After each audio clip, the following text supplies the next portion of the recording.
How to transfer Ethereum. If you find this video useful, consider subscribing to the channel. Okay, open up your wallet of choice and then click Ethereum and then scroll down until you can see send and then type in the amount of Ethereum that you would like to send.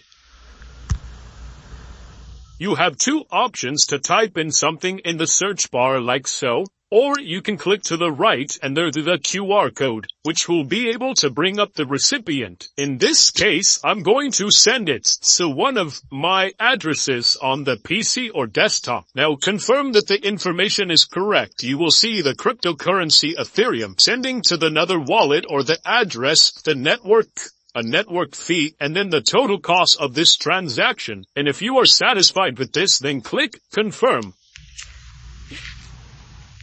As you can see, you have successfully sent $5. Check out the post for more videos like this and subscribe to the channel if you found value.